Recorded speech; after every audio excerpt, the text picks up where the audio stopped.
Hi, my name's Connie. I am doing the low carbon heating technician apprenticeship. I'm now in my second year and I'm aiming to become a fully qualified heating engineer because I want to start my own company as a woman in the trade.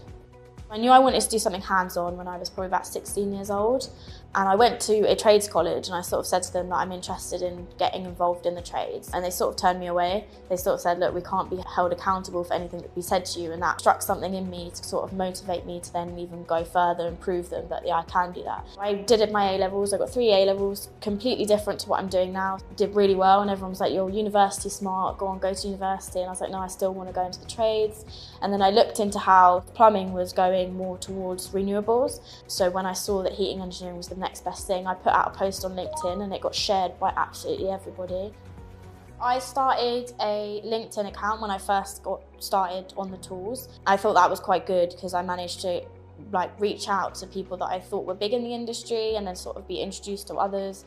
NOCN have been brilliant for me. Resharing, inviting me to events has been a really cool thing to then also share on social media, getting everyone's name out there, my company, other companies. I think that is like a good representation of actually how site works. NOCN was the only course that was running based around the renewables sort of aspect, because otherwise you have to do a plumbing course and then you have to do courses on top of that to become a qualified heating engineer. So having this course at my sort of age is really, really cool to be able to just say by the time I'm 21, I'm going to be a fully qualified heating engineer.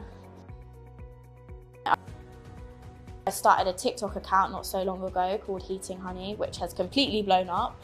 Being able to show people what I do at work, people really enjoy that, and because it's a new thing and I'm also a woman, has become really appealing. And I mean, I've had messages from women on the account where I've then guided them to my LinkedIn, where I put out a post on LinkedIn asking if anyone was hiring apprentices. But I just hope that it inspires more young women to get involved, because again, I've never been on a site and met another woman. The only place that I am with women on site or in a site environment is at college, where I have the girls in my course.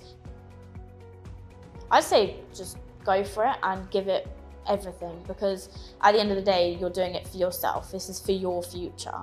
And being able to, again, go on site and be more hands-on and have the bigger tasks put in front of you straight away, I think that that's something that you should take with pride and take joy in your work, because at the end of the day, that you want to be able to have fun doing it.